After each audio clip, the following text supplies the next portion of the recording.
Picture a friendship so unbreakable it challenges a king's fury. This is the epic saga of David and Jonathan, where loyalty shines brighter than a crown, defying jealousy and danger at every turn. Jonathan and David were more than just friends. They were soul brothers. It didn't matter to Jonathan that David was chosen by God to one day wear the crown of Israel, even if it meant replacing Jonathan's own father, King Saul. Jonathan stood by him. He loved David deeply, and he saw what his father refused to see. The hand of God was on David. But King Saul was no longer a man of peace. Consumed with jealousy, he began to see David not as a loyal servant, but as a threat to his throne. So he plotted to kill him. David, terrified for his life, asked Jonathan, "Why is your father trying to destroy me? What have I done to deserve this kind of hate?" Jonathan was shocked. "My father? He promised he wouldn't hurt you. He said the anger was gone." But David wasn't convinced. He could feel it in his bones. Something dark was coming. So the two made a plan to test King Saul's heart, to reveal the truth. David would hide. Jonathan would attend the royal banquet. If the king asked why David wasn't there, Jonathan would say he'd gone to celebrate with family.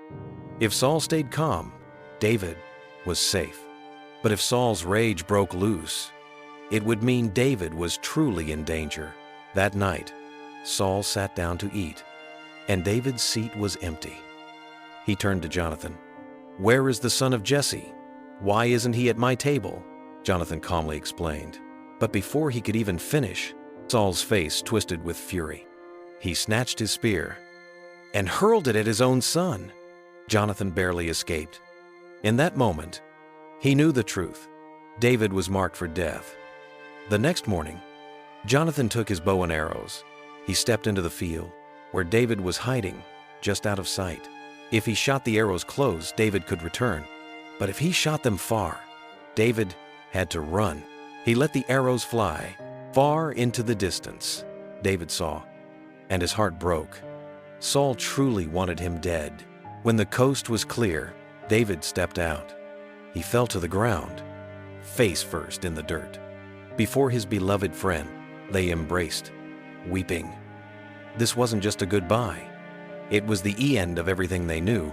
David would be a fugitive.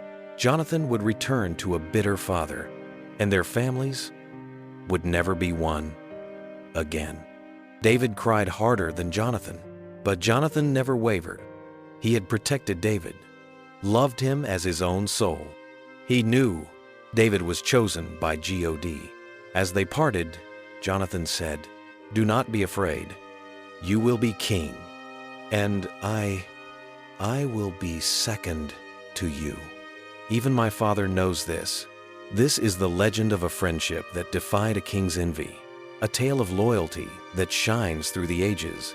Jonathan's courage and David's destiny remind us, true friendship conquers all.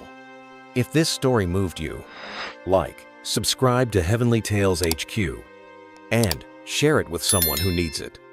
Tell us in the comments, which Bible story should we bring to life next?